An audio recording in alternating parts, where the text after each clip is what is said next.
Hey guys, this is Zach with 8020 Media, here today with a video on 3.0 Ford EcoBoost common engine problems.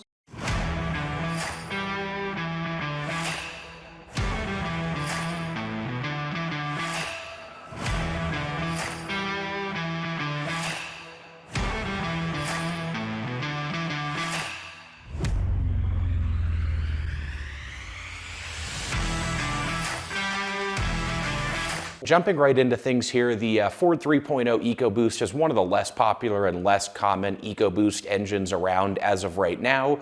Be curious to see if Ford continues putting the 3-liter EcoBoost in more and more cars. As of right now, it's in models like the Lincoln MKZ, the Ford Explorer for a couple years, and then also the Bronco and Ranger Raptor trucks. So fairly limited. There are a couple other models it's in too, but fairly limited examples out there as of right now, since there aren't too many vehicles that it's in and it doesn't have that long of a history. But nonetheless, we still have a few common problems to discuss with the 3.0 EcoBoost, especially because the engine is actually based very closely on the 2.7 EcoBoost.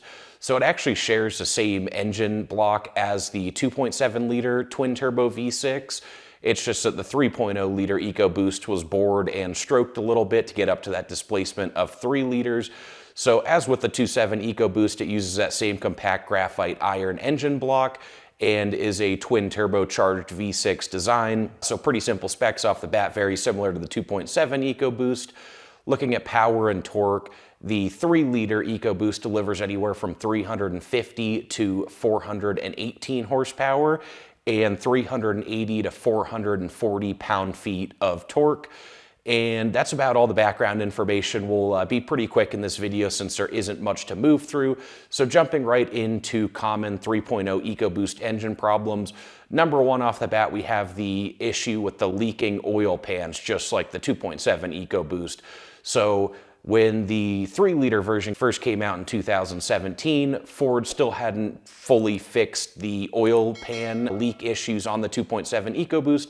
So the 3-liter engine uses the exact same design and is known to also leak oil due to failing RTV sealant. This is mostly going to be an issue on the 2017 and earlier 2018 3-liter EcoBoost.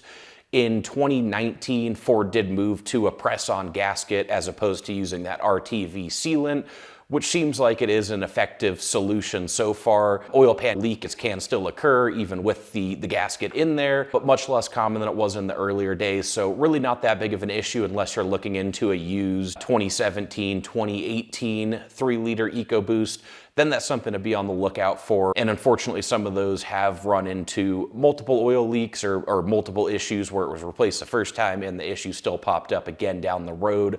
But again, for the most part, if you're getting into a 2019 or newer 3-liter twin turbo EcoBoost, then this isn't something that should be a huge concern or really much of an issue. Again, failures and leaks still do occur, but much less common than those first couple years of the 3-liter engine. If you see oil left on the ground after you park the car for a little bit, then that's probably the oil pan leaking through that RTV sealant. And that's the issue. Outside of that symptom, there really aren't any other symptoms that come along with the leaking oil pan gasket. Of course, except for the frustrations of parking your car overnight or your truck and waking up in the morning to oil stains in your garage or driveway or out in the street, but ultimately fairly minor issue in the grand scheme. Moving on to the second common problem is carbon buildup. And this is something we've discussed with pretty much all of the EcoBoost engines since they do use direct injection. There isn't any fuel passing over the intake ports or valves.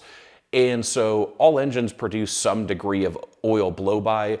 So oil actually makes its way back into those intake ports and valves. And since there's no fuel washing over that to wipe those deposits away, eventually that oil hardens and forms what's known as carbon buildup or carbon deposits. Over time, that can really restrict the airflow into the cylinders and cause noticeable symptoms like power loss, rough idle, misfires, and a couple other drivability issues.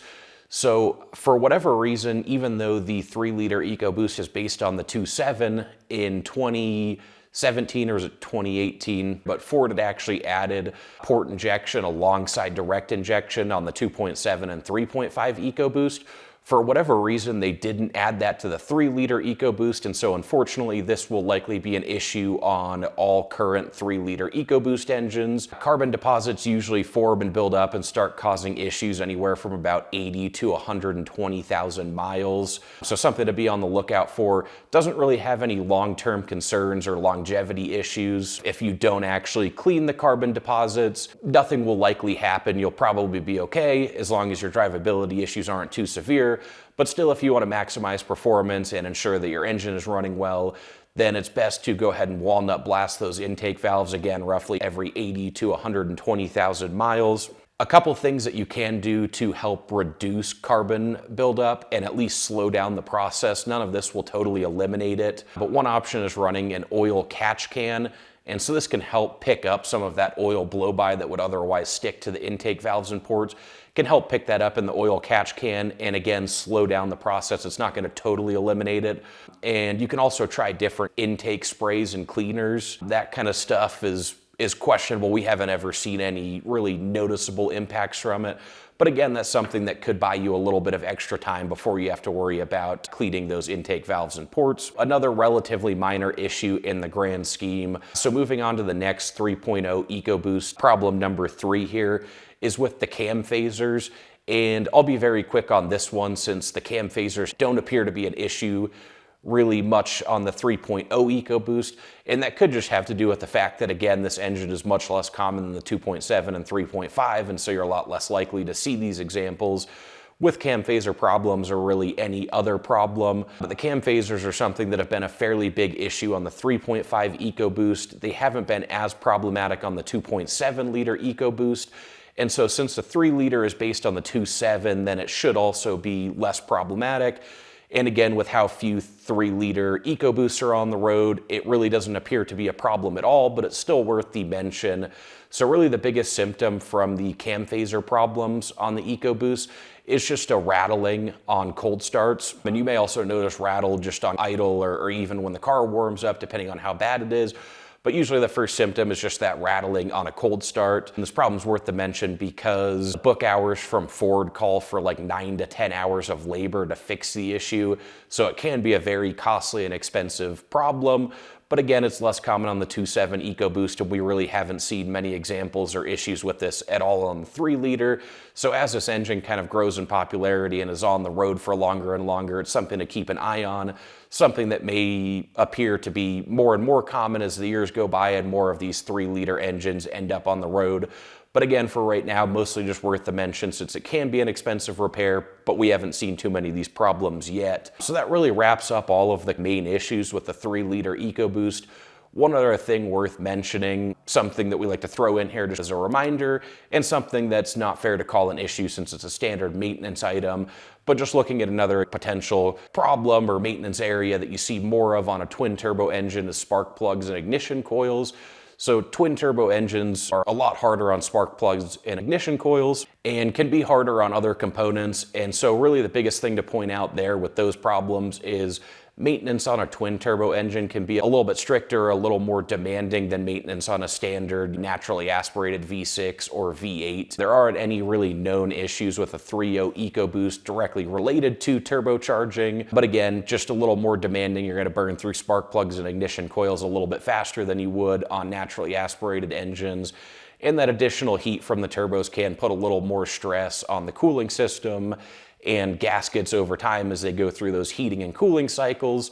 So really just a final note for turbo engines in general is that they can be a bit more demanding on maintenance. So that wraps it up here for the 3.0 EcoBoost Common Problems video. Overall, this is a very reliable engine. The same thing that we say about the 2.7 EcoBoost. There are those couple flaws, but there's no perfect engine out there. Everything's prone to its fair share of problems, whether it be 1 or 2 or 5 plus. In this case, the 3.0 EcoBoost really only has a couple issues. That oil pan gasket on early models is one of the main concerns. Carbon buildup is more a maintenance item that's just common on any direct injection only engine, which isn't a huge issue. And then those cam phasers are something worth monitoring as we move forward and start to see more and more of these 3-liter twin turbo EcoBoost engines on the road. But Ultimately, most of these issues are pretty minor in the grand scheme, minus the possible cam phaser problem. Otherwise, stay on top of maintenance, use quality oils, change your fluids on time, and the 3.0 EcoBoost should deliver above average reliability and longevity. So if you guys appreciated the video and the content, please hit that like button, subscribe to the channel, and check out our websites for tons more information on the Ford EcoBoost engines. Thanks, guys.